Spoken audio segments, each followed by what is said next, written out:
Hi, everyone, and welcome back to another show. My name is Tyler, and I'm with Matt, the founder of ORATS.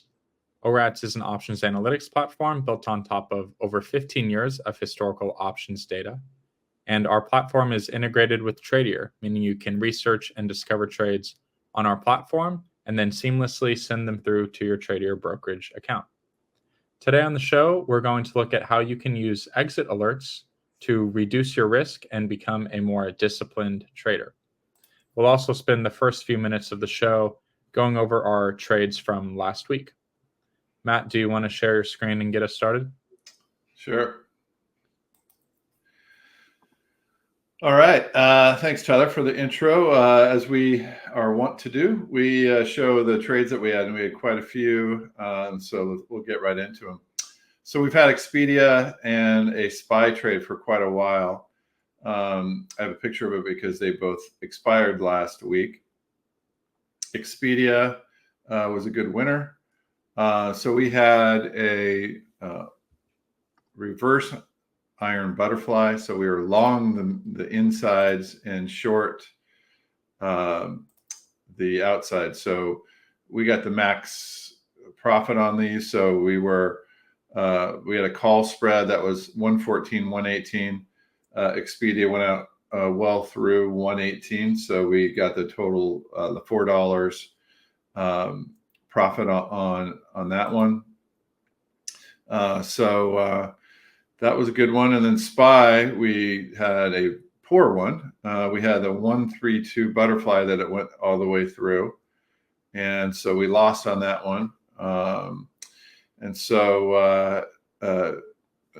Brings us, it's very topical because we should have had the exit alert on that. So we would have gotten notified that it went through the strike and we should get out there. But that's what the topic of the show is today. But I don't want to foreshadow it too much. And then we had a bunch of, the last week we talked about small calls and small puts. So we put a few of those on and we could see how those did. So we'll go through the puts first. Let me see if this is working. Yeah. So we had DG, CRM, and Dell were the puts. And then, so let's look at those first. Those were live still. So CRM, that actually was down a lot more today. The markets rallied a bit. On our watch list, we could see that the market's just going straight up. Let's see, with CRM, we have this put on. We bought it for 91 cents. It's now $1.94, but I think it was higher than that earlier when I looked at it. So we could look at the trade history, very handy tool. It got up to like 250. So right now it's 194. So that's looking good. So that's what you kind of look for in these, Tyler, is you want to, when you're putting on these cheap, way out of the monies, you're probably going to win on, when we put it on, it's about a 10 delta. So you're only supposed to win on about 1 of 10. So you got to make, quite a, maybe 10 times your money on one of these in order to pay for the other one. So you have to kind of let it go, which is what we'll be doing on that one. Let's see, the put, and then we had put on Dell, not doing anything, and then not doing anything in Dollar General. So let's look at the calls now. So CVE, TRP, and WES. So CVE is up a little bit. Nothing going there too much. TRP actually down today, so that's not too great. And WES is up a little bit, so just kind of hanging in there. So we have a lot of days, 61 days on that one. So we just kind of sit back and wait for it to go up. So that's how I play those way out of the money things. Any questions on those before we get going? And quite a lot of positions, but it's good to keep track of them and keep everyone updated on how they're doing. And you can always go back and watch the previous shows to see how we put those trades on and what we did to do that. Right. And then a cool things that we have, again, if the exit alerts, if you you could add an alert of profit and loss. In these cases, you want to be alerted maybe after 300%, and then you write some notes, paper trading on cheap options. And then what you could do, I'll trash that one.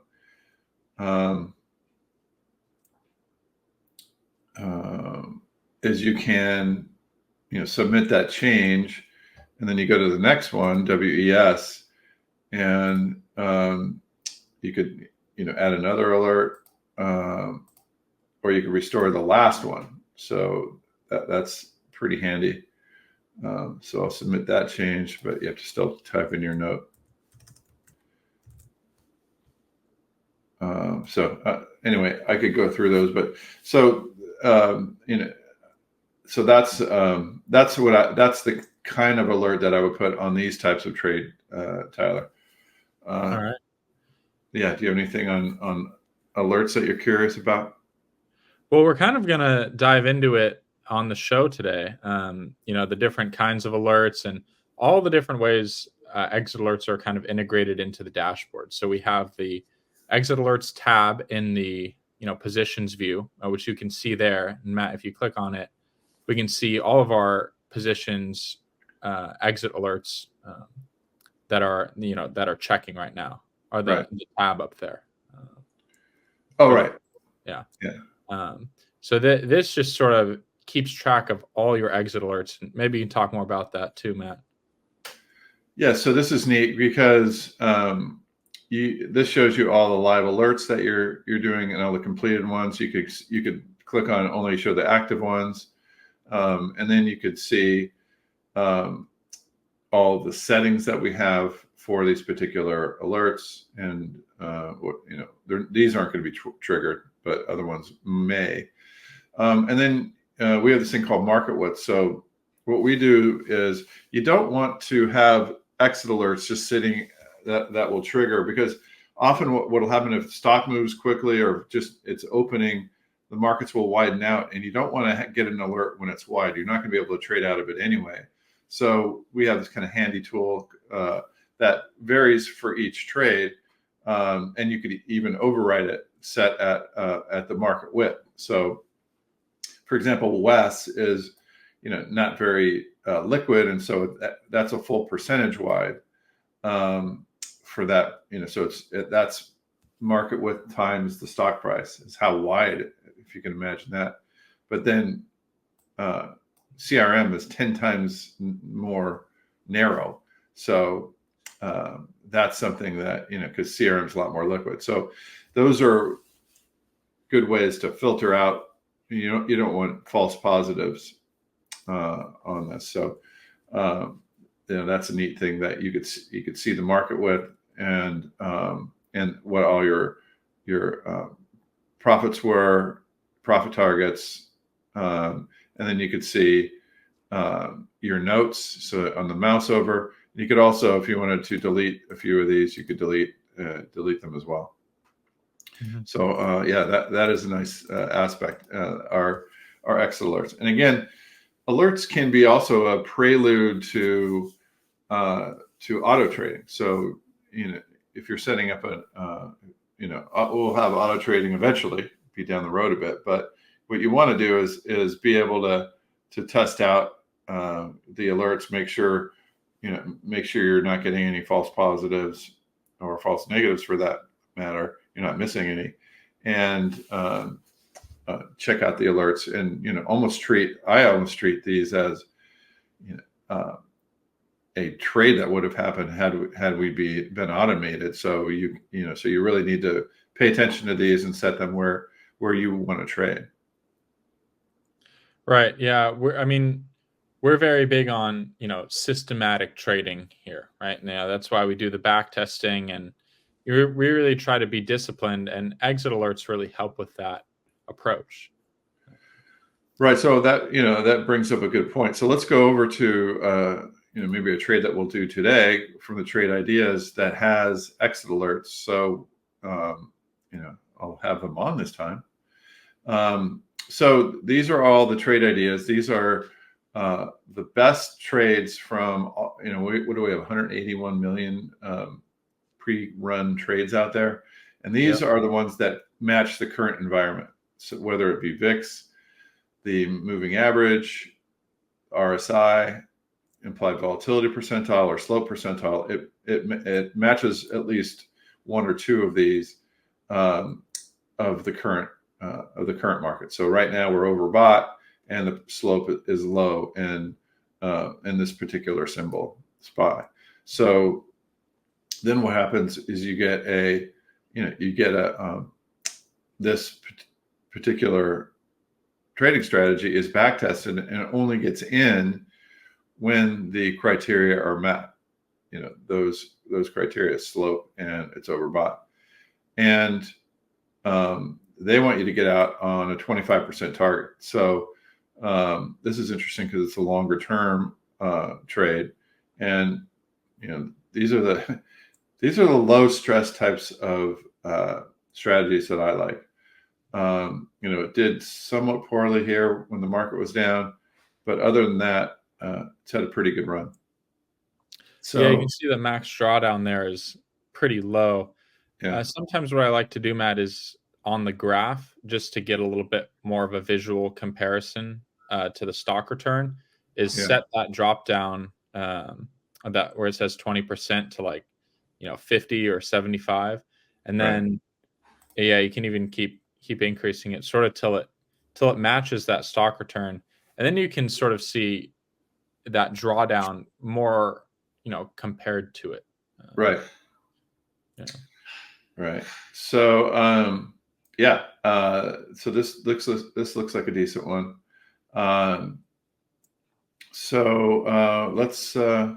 Let's take a look at this. A good scan for options. So it automatically sets up, and then we know it's a 25%, so we'll set that up as well. So let's pull up this order. We'll get a fill about here. Let's go for the whole enchilada here.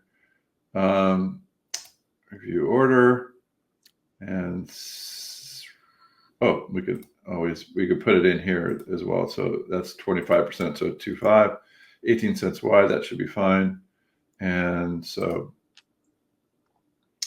that should go in, and that'll be our trade for the week, Tyler. All right. Or if we want to do one more. So again, I was sorting on Sharpe ratio. You could sort on many other, many different things. Sometimes the forecast, is there a lot of edge in it right now? And like you said, we liked that because it wasn't much drawdown in that particular one. Here's one with a small amount of drawdown, but there's not much return in there. Here's a long put calendar with pretty good margin return and low drawdown. So let's check that one out.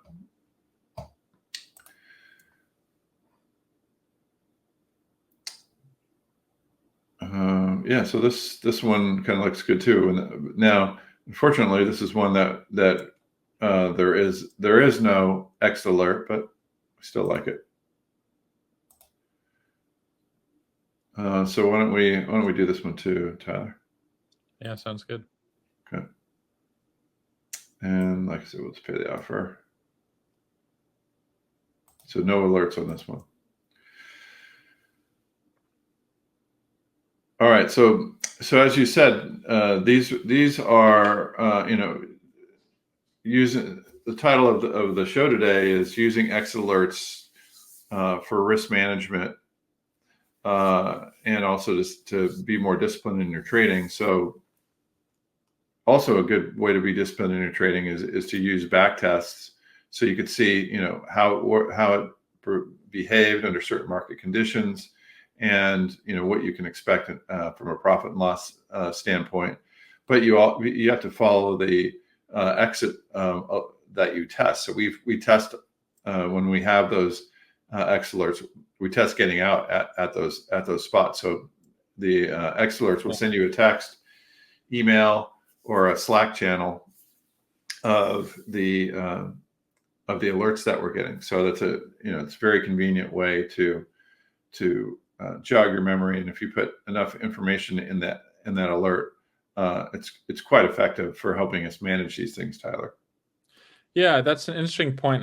If you go to the backtest finder, you can see how we do this in more detail. So we have the featured backtests up there, but that all backtest page is where you can filter by those exit alerts, and you can really see if you take everything else out of the equation and just look at how we change the exit alerts on each backtest.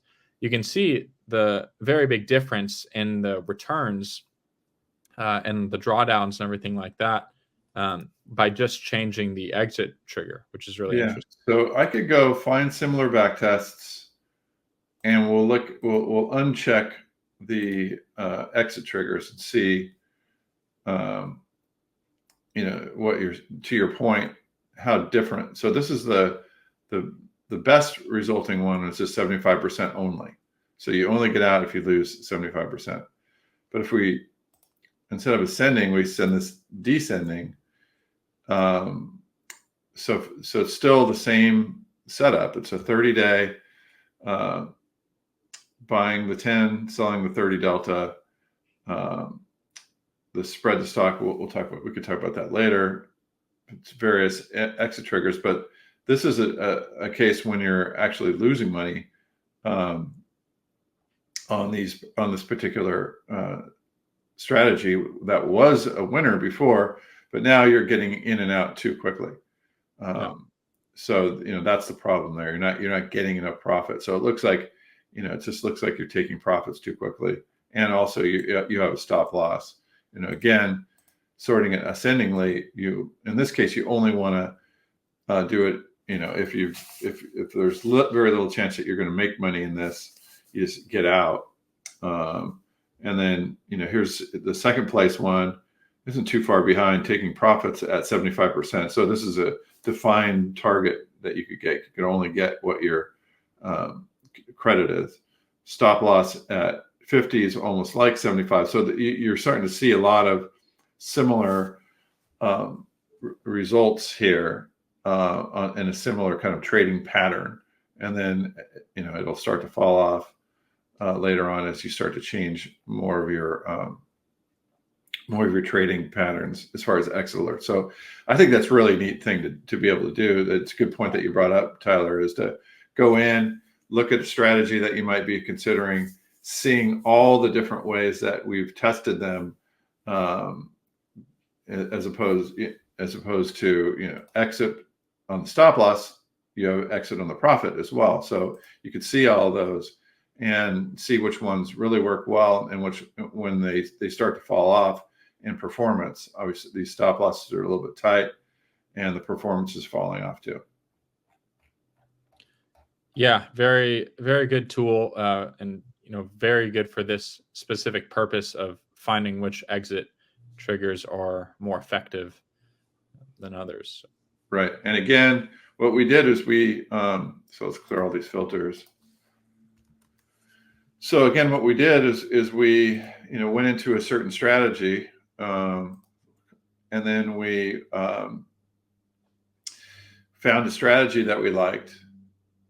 And when we clicked the strategy, we went to looking for all similar strategies, and except for the strategies that we're isolating. So you find a strategy that you like, preferably with an exit strategy here, and then you go and say, okay, well, let's look at similar backtests, but let's unclick the exit and entry triggers.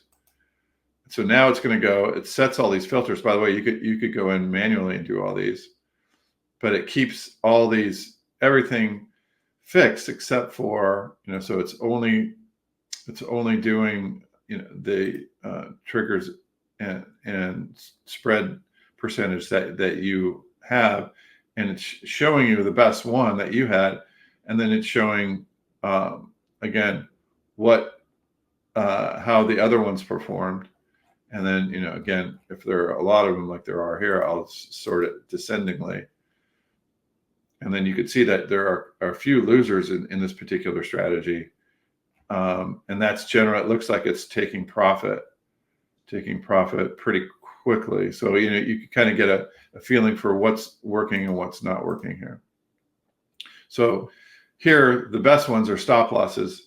The worst ones are taking profit too quickly. So what this tells me is at this particular day's expiration in deltas, you want to have a stop loss, but not a profit loss, for lack of a better term. Yeah, that totally makes sense.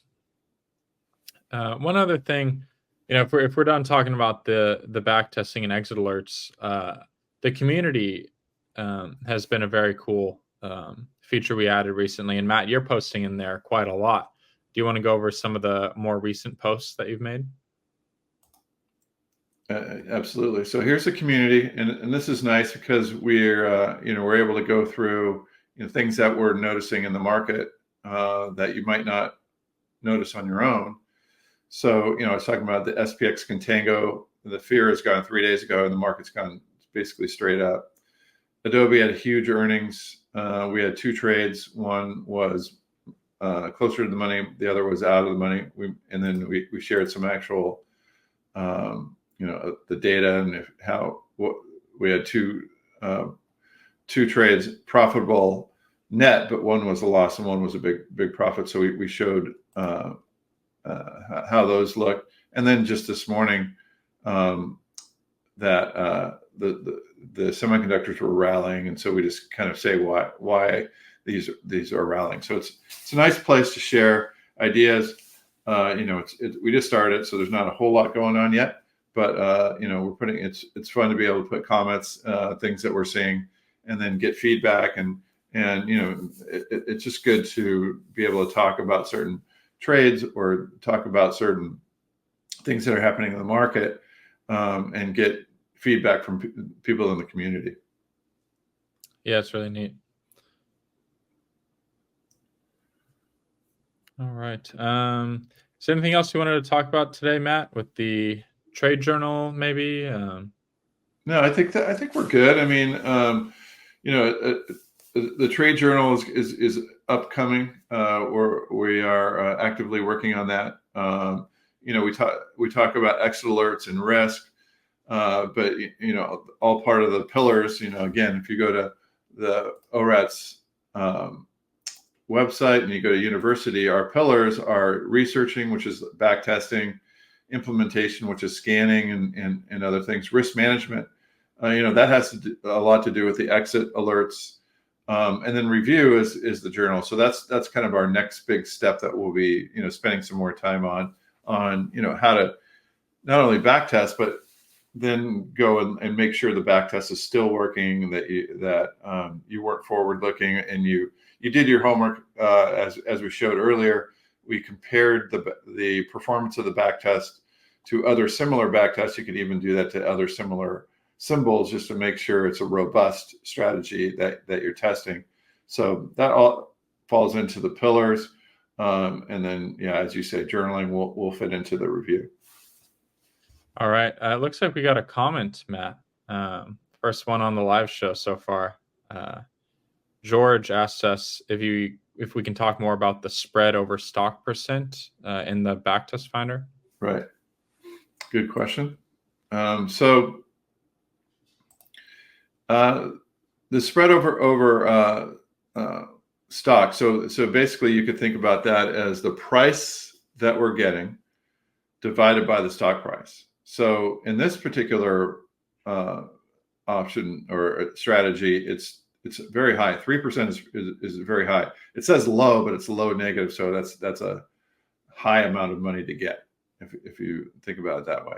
And so we have low, moderate, and high, where we will look at a particular strategy, group how many trades are falling into each kind of tricile we break it into 3 different groups, and then we say low, medium, or high. What's the best way to trade this?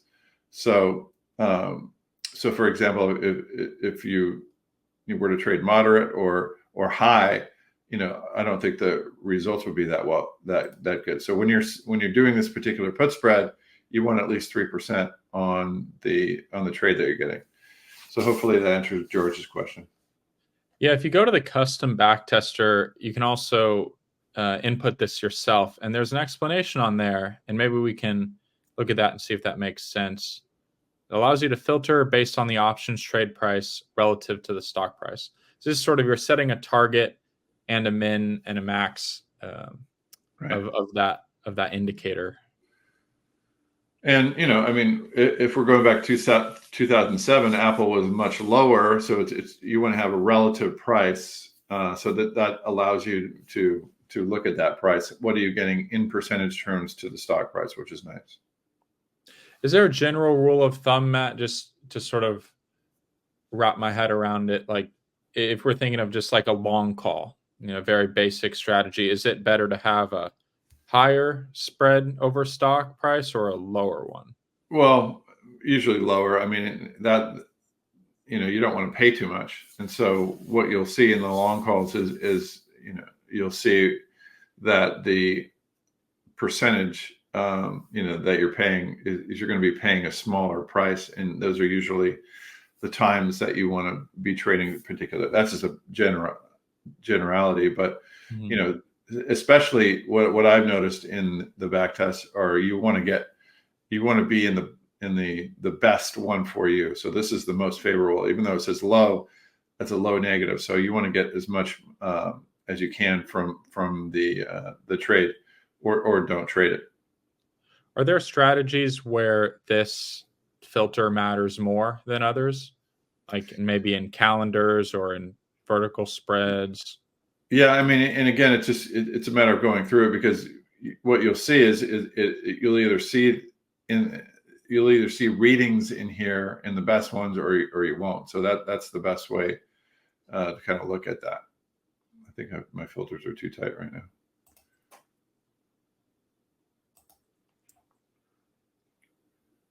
So yeah, so these are low as well.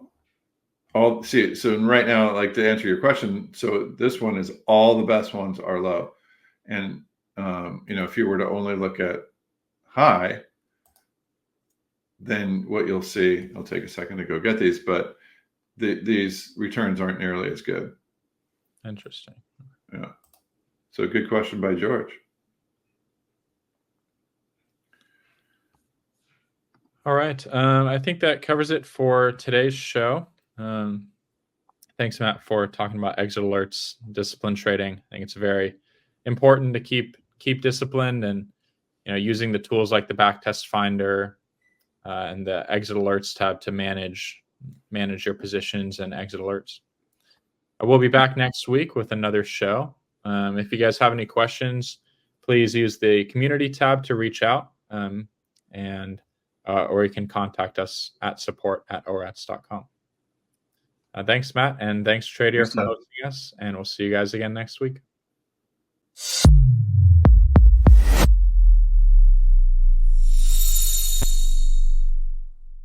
All opinions expressed by Tradier Hub contributors are solely the contributors' opinions and do not reflect the opinions of Tradier nor its affiliates and/or subsidiaries. You should not treat any opinion expressed by Hub contributors as a specific inducement to make a particular investment or to follow a particular strategy, but only as an expression of their opinion. The contributors' opinions are based on their own personal research, but neither Tradier nor its affiliates and/or subsidiaries warrants its completeness or accuracy, and it should not be relied upon as such. Any trades or positions discussed or referred to by contributors may or may not be actual live trades or positions. Such information is not intended to be financial or investment advice. Tradier Inc. is the parent company of Tradier Brokerage Inc. Tradier Brokerage Inc. and Tradier Inc. are separate entities with their own products and services. Securities products and services are offered through Tradier Brokerage Inc. Tradier Brokerage Inc. is an independent subsidiary of Tradier Inc., all rights reserved, member FINRA SIPC.